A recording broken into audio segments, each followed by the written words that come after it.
Hi guys, good morning. Welcome back to my mini vlog. Kanila na video guys, kisumpay ni siya atong akong gi-upload last time. Kitaasam kong kaayo, so ako lang siyang giputol-putol. Og ingon na ani ko maghipo sa akong karne kay kung ibutangan ako na siya sa ref nga nakasilofane pa, wala no kabalo unsa nay pangalan kay usahay magud pareha nag-itsura labi ng ground beef o ground pork pareha nag-itsura, so para mas madali na ko dali ra kay magkuha sa ref no, so ginabutan lang na ko anang disposable na mga Tupperware. Magchika ta guys, ingani pud mo ug dili gina mawala ang kanang mga manok na marinated na daan mo palit ko sa supermarket kay para pang dali na lang inigluto ba ni bagong mata no, mo diretso na lang prito ana kay kapoy kay magunahon na unsay lutoon ni sayo ni mata no, kay lami pa ba kayo magtanga. Tanawa ra gud ang hitsura sa akong ref, grabe ka kalat o tanawa na pay ice. O ako na lang gihurot ka ng mga hinimo sa akong pag-umangkon nga ice kay usahay manggod kanang dili kay mi satisfied sa kabugnaw sa dispenser, so magtimpla mig kuan juice o kanang mga hinimo nila ng mga ice among gamiton, so duha na lang ako lang nang hot doon. Katawanan pagid kayo guys kay nakoy gayaw-yawan nag microphone ba ako nya wadi ay na record o kanang nalubat ang mic ba, so taas na kay ko record niya sa dihang wadi ay na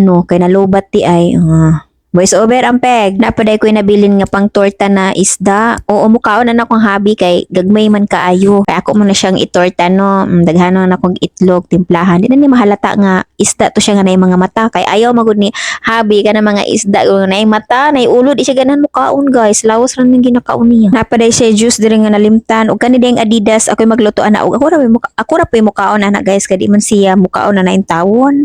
And then first in, first out ang atong peg no. Sa mga daan na itlog ato na siyang unahon og luto, and then ako mga bagong pinalit dito na sa likod na siya parehara pud na mga karne.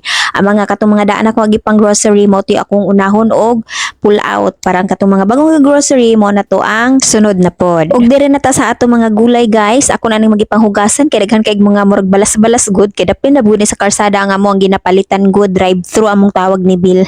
So mo na ako na siyang ginasulod og cellophane after na ako maghugasan nagipa-dry kay para basta nabasa ko lang or nakitaan lang na ako sa kanang sa Facebook pang sulod niyang cellophane ng mga groceries. So sundog-sundog po ang peg no kasi gira mi tagtambay sa Facebook no para kuno dugay kuno madaot ang kanang gulay. Unya na pud nag-ingon nga mas nindot kuno tong katong newspaper bang ipang balot-balot diha. Asa man ta mangitang newspaper day? O kabalo asa pit pangita. So cellophane na lang tamunan no. Ug ako na siyang gipang isa-isa gyud no kay kada isa ka kuan isa kalutuan ana kay di mo na ko na mahurot og luto sa isa kalutuan pod, so separate lang ang person. Ug parehas sa akong giingon ganina nga first in first out ang atong kuan peg diri so ang kanang mga daan ako ng mga gulay mo na po niya akong unahon og luto, ang kanang mga bago ipaulahin na pud nato.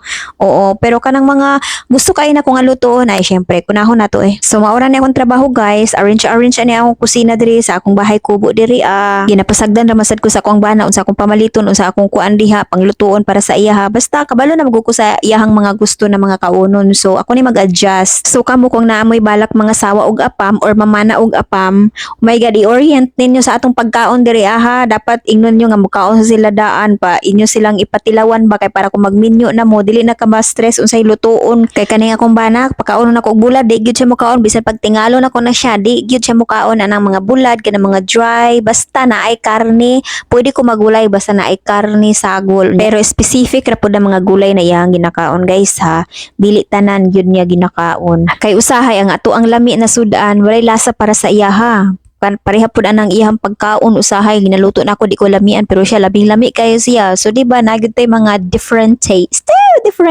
Swerte na gid kayo itong ubang asawa na nga nakabana og afam na tanan pagkaon sa Pinoy ginakaon sab nila, pero kani akong bana no 2 years ko nag-adjust para sa iya mga pagkaon di ba? Daanan ni nako na video guys sa nawa kong cabinet wala pa siya cover no, so panahon na siguro para pang edit na ko ning mga daan ako ng mga videos no, so sinipag ang auntie nyo today. Ug naay nag-ingon nga laay ko na akong kinabuhi kay kamera ko nuduhan ni sa akong bana unsay laay busy magani ko permanente busy Facebook charot kanang kugihan kay ko mag-video ba nya pag abot na sa tig-edit tamaro na kaayo ko manatagsara kay ko mag-upload og videos no. Ug as per mama bawal ko na igawas ang sinilhig inig kagabi, so ugma na lang na no. Salamat kay guys.